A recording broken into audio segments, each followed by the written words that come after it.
استووا واعتدلوا.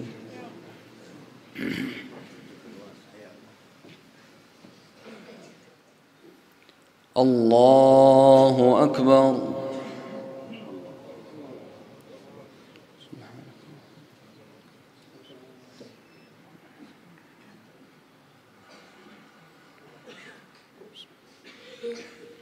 الحمد لله رب العالمين الرحمن الرحيم مالك يوم الدين إياك نعبد وإياك نستعين اهدنا الصراط المستقيم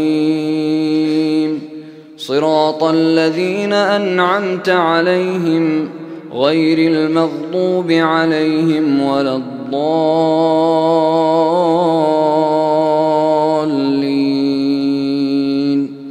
آمين. بسم الله الرحمن الرحيم. أتى أمر الله فلا تستعجلوه سبحانه وتعالى عما يشركون. ينزل الملائكة بالروح من أمره على من يشاء من عباده أن أنذروا أنه لا إله إلا أنا فاتقون. خلق السماوات والأرض بالحق تعالى عما يشركون. خلق الإنسان من نطفة فإذا هو خصيم مبين. والأنعام خلقها لكم فيها دفء ومنافع ومنها تأكلون ولكم فيها جمال حين تريحون وحين تسرحون. وتحمل أثقالكم إلى بلد لم تكونوا بالغيه إلا بشق الأنفس إن ربكم لرؤوف رحيم. والخيل والبغال والحمير لتركبوها وزينة ويخلق ما لا تعلمون. وعلى الله قصد السبيل ومنها جائر ولو شاء لهداكم أجمعين. هو الذي أنزل من السماء ماء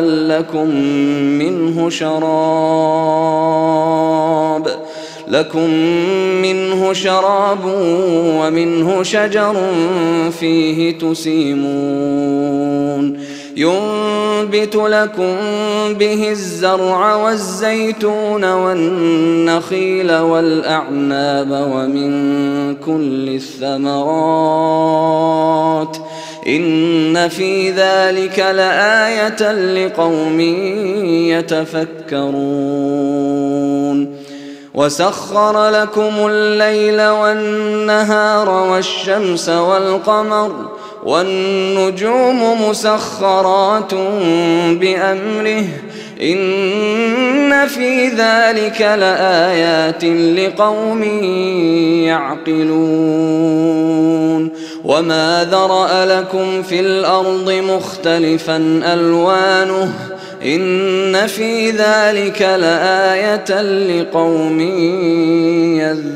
يذكرون. وهو الذي سخر البحر لتأكلوا منه لحما طريا وتستخرجوا منه حلية تلبسونها وترى الفلك مواخر فيه ولتبتغوا من فضله ولعلكم تشكرون.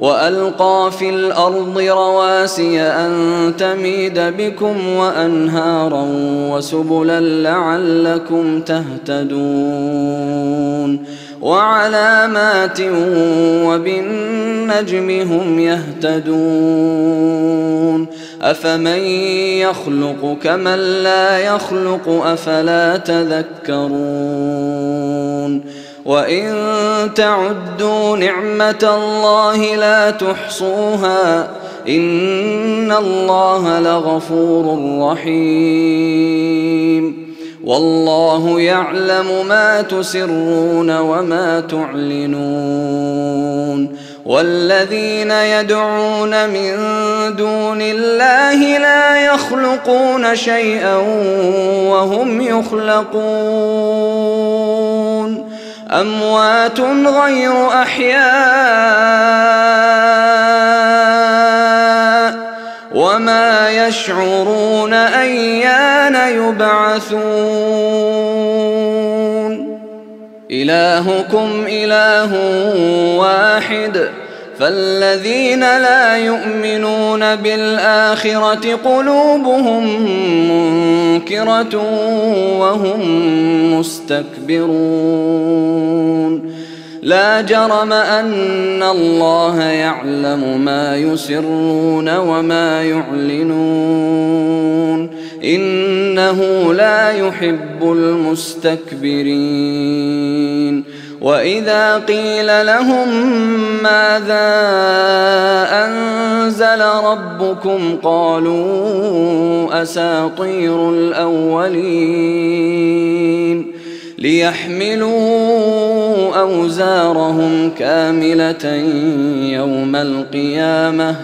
ليحملوا أوزارهم كاملة يوم القيامة ومن أوزار الذين يضلونهم بغير علم ألا ساء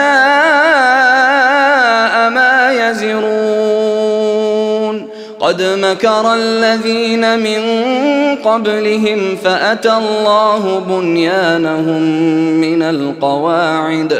فأتى الله بنيانهم من القواعد فخر عليهم السقف من فوقهم وأتاهم العذاب من حيث لا يشعرون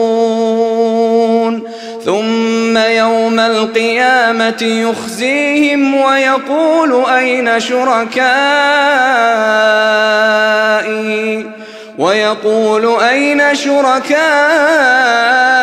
الذين كنتم تشاقون فيهم قال الذين أوتوا العلم إن الخزي اليوم والسوء على الكافرين الذين تتوفاهم الملائكة ظالمي أنفسهم فألقوا السلم ما كنا نعمل من سوء بلى إن الله عليم بما كنتم تعملون فادخلوا أبواب جهنم خالدين فيها فلبئس مثوى المتكبرين وقيل للذين اتقوا ماذا أنزل ربكم قالوا خيرا للذين أحسنوا في هذه الدنيا حسنة ولدار الآخرة خير ولنعم دار المتقين جنات عدن يدخلونها تجري من تحتها الأنهار لهم فيها ما يشاءون كذلك يجزي الله المتقين الذين تتوفاهم الملائكة طيبين يقولون يقولون سلام عليكم ادخلوا الجنة بما كنتم تعملون هل ينظرون إلا أن تأتيهم الملائكة أو يأتي أمر ربك كذلك فعل الذين من قبلهم وما ظلمهم الله ولكن كانوا أنفسهم يظلمون فأصابهم سيئات ما عملوا وحاق بهم ما كانوا به يستهزئون وقال الذين أشركوا لو شاء الله ما عبدنا من دونه من شيء نحن ولا آباؤنا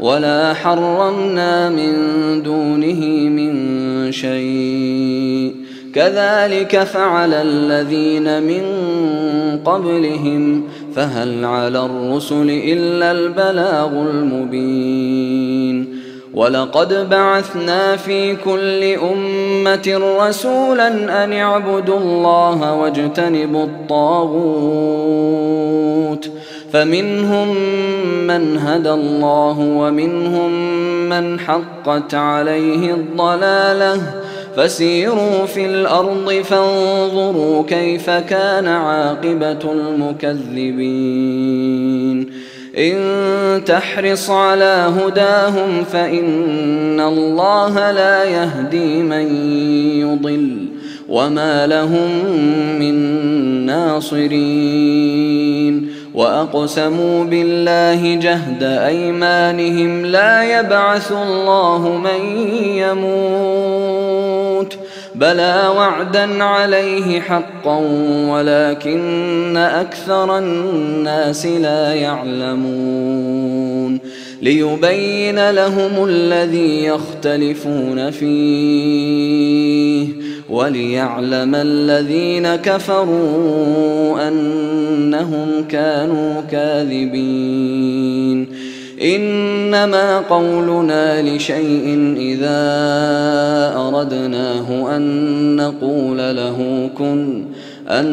نقول له كن فيكون والذين هاجروا في الله من بعد ما ظلموا لنبوئنهم في الدنيا حسنة ولأجر الآخرة أكبر لو كانوا يعلمون الذين صبروا وعلى ربهم يتوكلون وما أرسلنا من قبلك إلا رجالا نوحي إليهم فاسألوا أهل الذكر إن كنتم لا تعلمون بالبينات والزبر وأنزلنا إليك الذكر لتبين للناس ما نزل إليهم ولعلهم يتفكرون أفأمن الذين مكروا السيئات أن يخسف الله بهم الأرض أو يأتيهم العذاب من حيث لا يشعرون أو يأخذهم في تقلبهم فما هم بمعجزين أو يأخذهم على تخوف فإن ربكم لرؤوف رحيم أولم يروا إلى ما خلق الله من شيء يتفيأ ظلاله عن اليمين والشمائل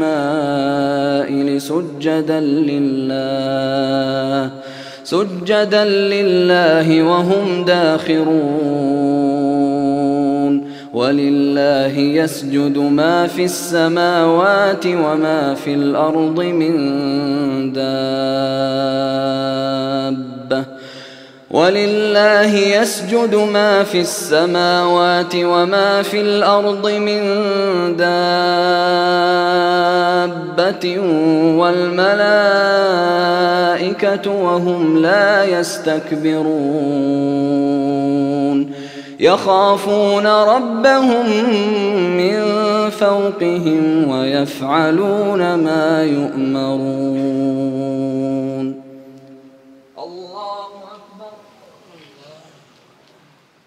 الله أكبر.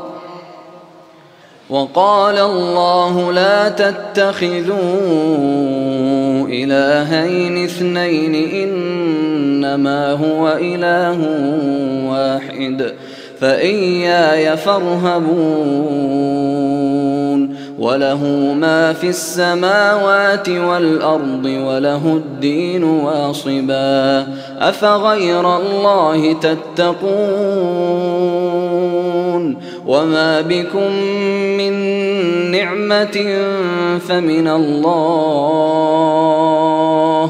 ثم إذا مسكم الضر فإليه تجأرون. ثم إذا كشف الضر عنكم إذا فريق منكم بربهم يشركون ليكفروا بما آتيناهم فتمتعوا فسوف تعلمون. ويجعلون لما لا يعلمون نصيبا مما رزقناهم تالله لتسألن عما كنتم تفترون. ويجعلون لله البنات سبحانه ولهم ما يشتهون. وإذا بشر أحدهم بالأنثى ظل وجهه مسودا وهو كظيم يتوارى من القوم من سوء ما بشر به أيمسكه على هون أم يدسه في التراب ألا ساء ما يحكمون. للذين لا يؤمنون بالآخرة مثل السوء ولله المثل الأعلى وهو العزيز الحكيم. ولو يؤاخذ الله الناس بظلمهم ما ترك عليها من دابة ولكن يؤخرهم إلى أجل مسمى فإذا جاء أجلهم لا يستأخرون ساعة ولا يستقدمون. ويجعلون لله ما يكرهون وتصف ألسنتهم الكذب أن لهم الحسنى لا جرم أن لهم النار وأنهم مفرطون. تالله لقد أرسلنا إلى من قبلك فزين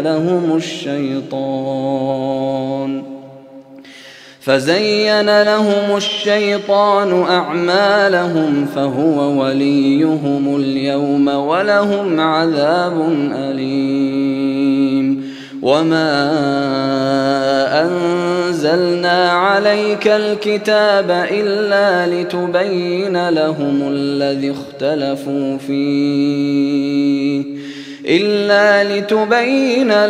الذي اختلفوا فيه وهدى ورحمة لقوم يؤمنون. والله أنزل من السماء ماء فأحيا به الأرض بعد موتها إن في ذلك لآية لقوم يسمعون.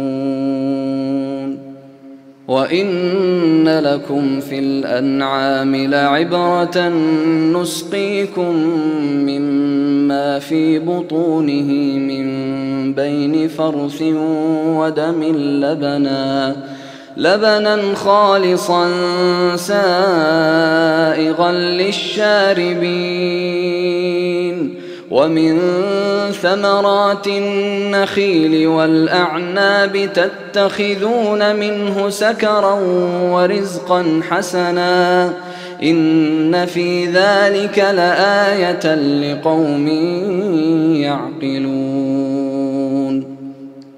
وأوحى ربك إلى النحل أن اتخذي من الجبال بيوتا ومن الشجر ومما يعرشون ثم كلي من كل الثمرات فاسلكي سبل ربك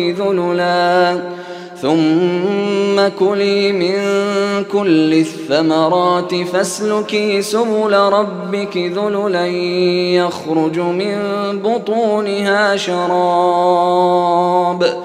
يخرج من بطونها شراب مختلف ألوانه فيه شفاء للناس إن في ذلك لآية لقوم يتفكرون. والله خلقكم ثم يتوفاكم ومنكم من يرد إلى أرذل العمر لكي لا يعلم بعد علم شيئا إن الله عليم قدير. والله فضل بعضكم على بعض في الرزق فما الذين فضلوا براد رزقهم على ما ملكت أيمانهم فهم فيه سواء أفبنعمة الله يجحدون. والله جعل لكم من أنفسكم أزواجا وجعل لكم من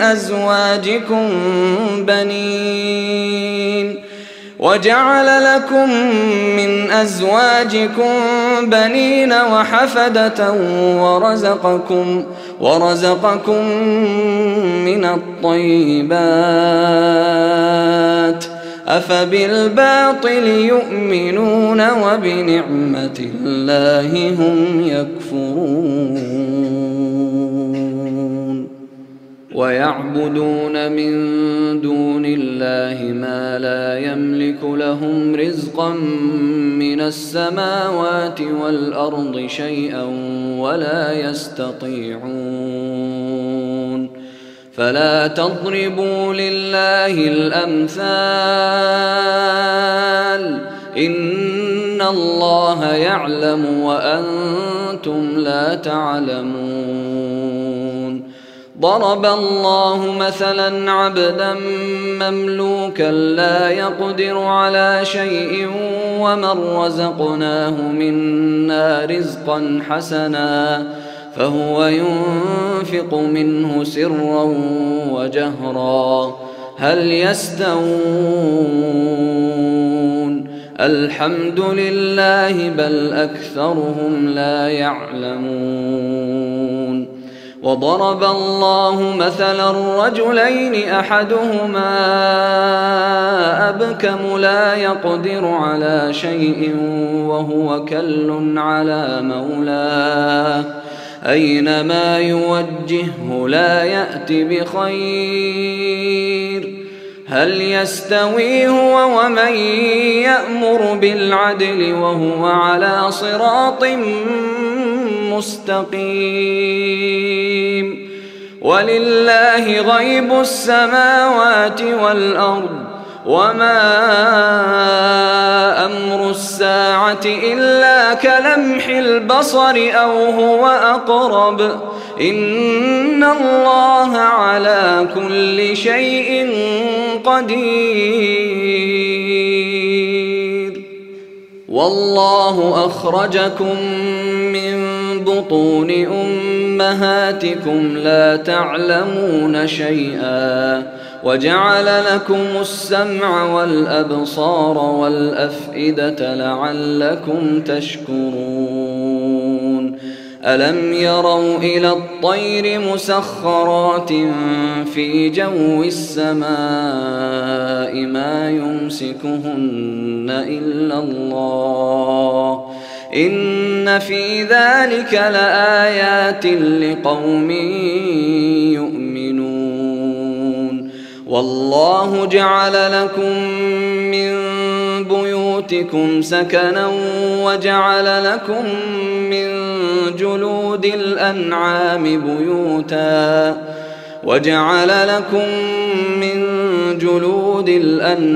بيوتا تستخفونها يوم ضعنكم ويوم إقامتكم ومن أصوافها وأوبارها وأشعارها أثاثا ومتاعا إلى حين. والله جعل لكم مما خلق ظلالا وجعل لكم من الجبال أكنانا وجعل لكم سرابيل تقيكم الحر وسرابيل تقيكم بأسكم كذلك يتم نعمته عليكم لعلكم تسلمون. فإن تولوا فإنما عليك البلاغ المبين. يعرفون نعمة الله ثم ينكرونها وأكثرهم الكافرون. ويوم نبعث من كل أمة شهيدا ثم لا يؤذن للذين كفروا ولا هم يستعتبون. وإذا رأى الذين ظلموا العذاب فلا يخفف عنهم ولا هم ينظرون. وإذا رأى الذين أشركوا شركاءهم قالوا ربنا هؤلاء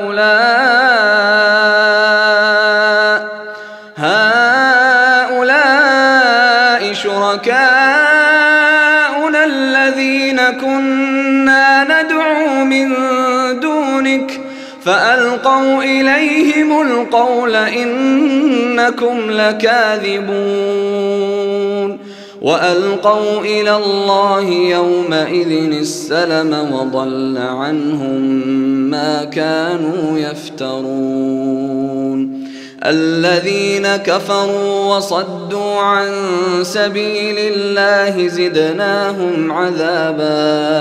زدناهم عذابا فوق العذاب بما كانوا يفسدون. ويوم نبعث في كل أمة شهيدا عليهم من أنفسهم وجئنا بك شهيدا على هؤلاء ونزلنا عليك الكتاب تبيانا لكل شيء وهدى ورحمة وبشرى للمسلمين. إن الله يأمر بالعدل والإحسان وإيتاء ذي القربى وينهى عن الفحشاء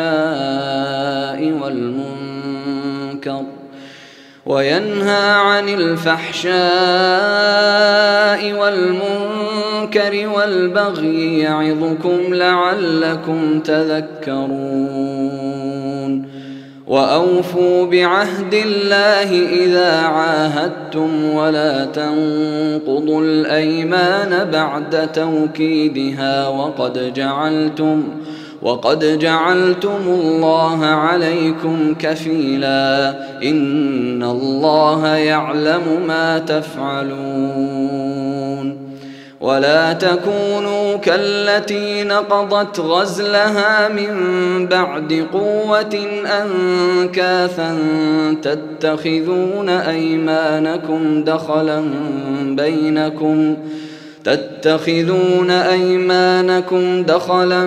بينكم أن تكون أمة هي أربى من أمة إنما يبلوكم الله به وليبينن لكم يوم القيامة ما كنتم فيه تختلفون ولو شاء الله لجعلكم أمة واحدة ولكن يضل من يشاء ويهدي من يشاء ولتسألن عما كنتم تعملون ولا تتخذوا أيمانكم دخلا بينكم فتزل قدم بعد ثبوتها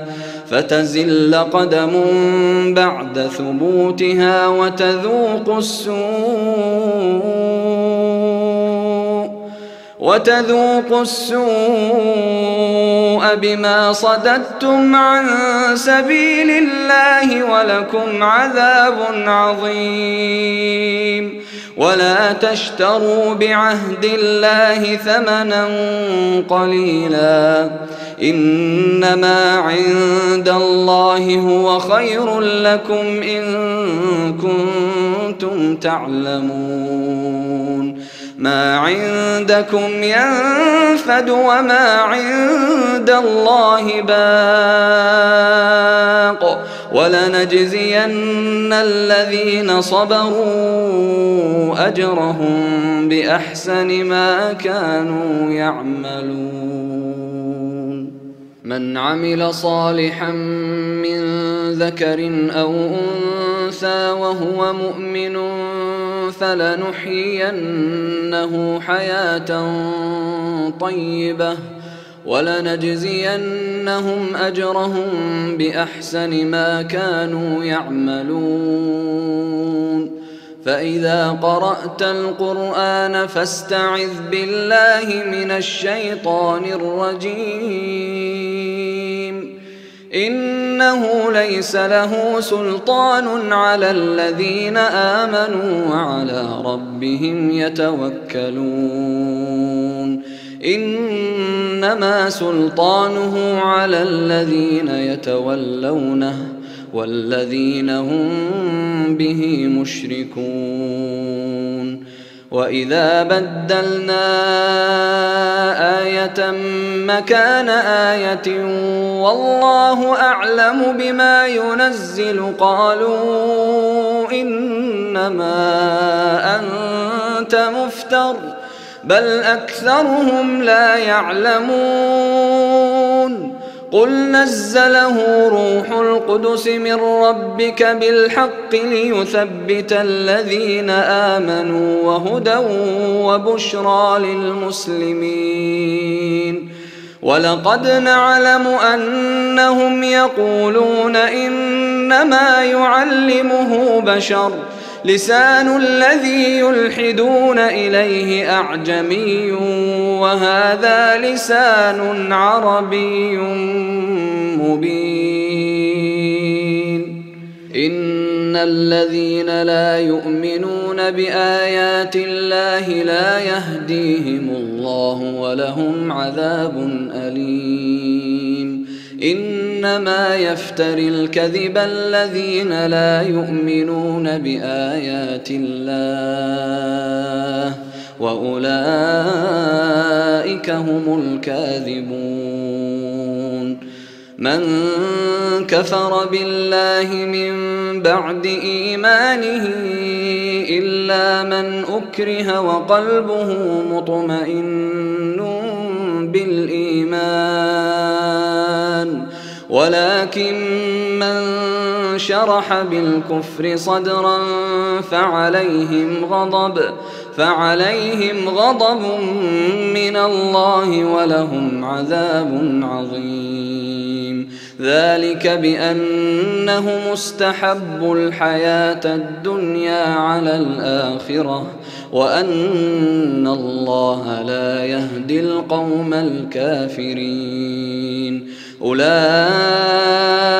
الذين طبع الله على قلوبهم وسمعهم وأبصارهم وأولئك هم الغافلون. لا جرم أنهم في الآخرة هم الخاسرون. ثم إن ربك للذين هاجروا من بعد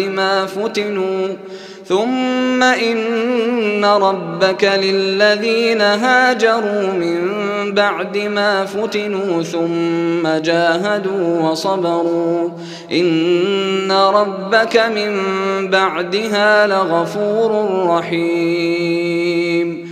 يوم تأتي كل نفس تجادل عن نفسها وتوفى كل نفس ما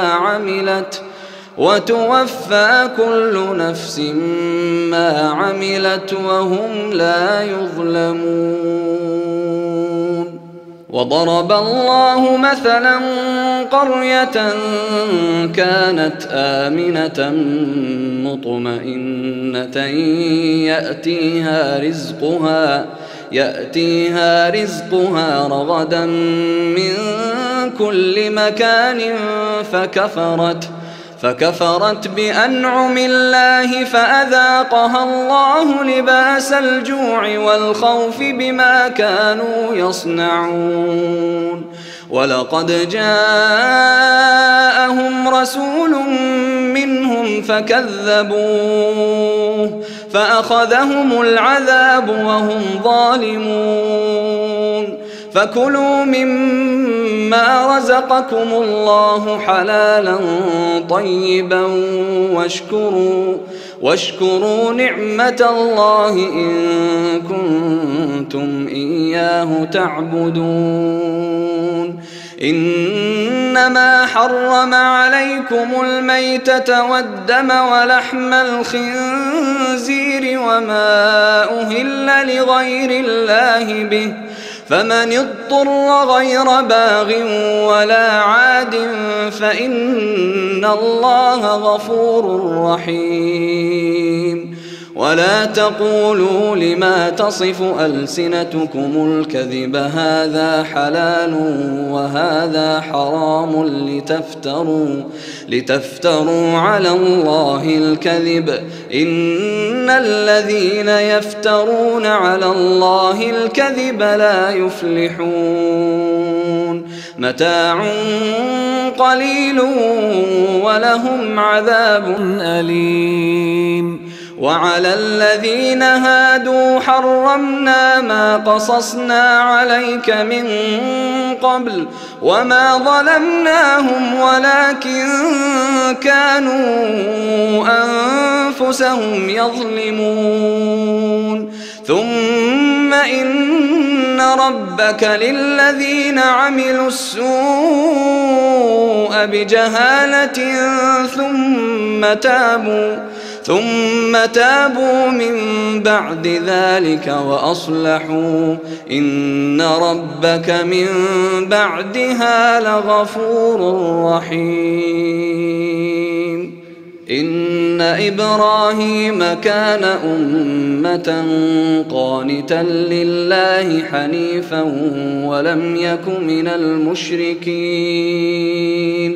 شاكرا لأنعمه اجتباه وهداه إلى صراط مستقيم وآتيناه في الدنيا حسنة وإنه في الآخرة لمن الصالحين ثم أوحينا إليك أن اتبع ملة إبراهيم حنيفا وما كان من المشركين إنما جعل السبت على الذين اختلفوا فيه وإن ربك ليحكم بينهم يوم القيامة فيما كانوا فيه يختلفون ادع إلى سبيل ربك بالحكمة والموعظة الحسنة وجادلهم بالتي هي أحسن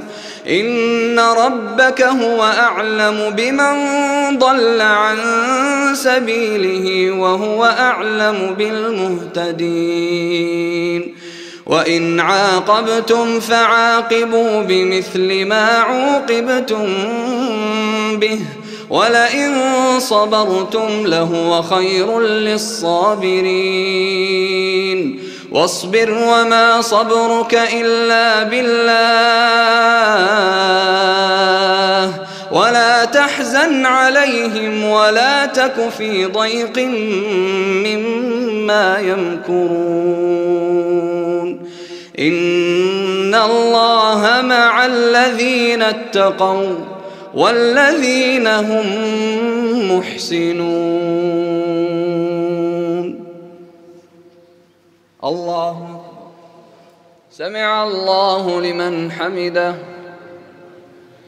اللهم اهدنا فيمن هديت وعافنا فيمن عافيت وتولنا فيمن توليت وبارك لنا فيما أعطيت وقنا واصرف عنا برحمتك شر ما قضيت إنك تقضي ولا يقضى عليك إنه لا يذل من واليت ولا يعز من عاديت تباركت ربنا وتعاليت فلك الحمد على ما قضيت ولك الشكر على ما أعطيت نستغفرك اللهم من جميع الذنوب والخطايا ونتوب إليك. اللهم اقسم لنا من خشيتك ما تحول به بيننا وبين معصيتك ومن طاعتك ما تبلغنا به جنتك ومن اليقين ما تهون به علينا مصائب الدنيا ومتعنا اللهم بأسماعنا وأبصارنا وقواتنا أبدا ما أبقيتنا واجعله الوارث منا واجعل ثأرنا على من ظلمنا وانصرنا على من عادانا ولا تجعل مصيبتنا في ديننا ولا تجعل الدنيا أكبر همنا ولا مبلغ علمنا ولا إلى النار مصيرنا واجعل الجنة هي دارنا وقرارنا برحمتك يا أرحم الراحمين. اللهم أصلح لنا ديننا الذي هو عصمة أمرنا وأصلح لنا دنيانا التي فيها معاشنا وأصلح لنا آخرتنا التي فيها معادنا واجعل الحياة زيادة لنا في كل خير واجعل الموت راحة لنا من كل شر. اللهم إنا نسألك فعل الخيرات وترك المنكرات وحب المساكين وأن تغفر لنا وترحمنا وتتوب علينا وإذا أردت فتنة في قوم فاقبضنا إليك غير مفتونين. اللهم إنا نسألك حبك وحب من يحبك وحب عمل يقربنا إلى حبك. اللهم فك قيد أسرانا وأسرى المسلمين. اللهم فك قيد أسرانا وأسرى المسلمين.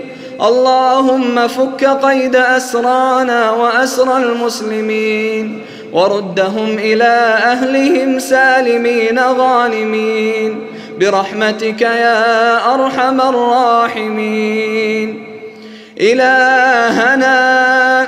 إلهنا عز جارك وجل ثناؤك وتقدست أسماؤك. اللهم لا يرد أمرك ولا يهزم جندك.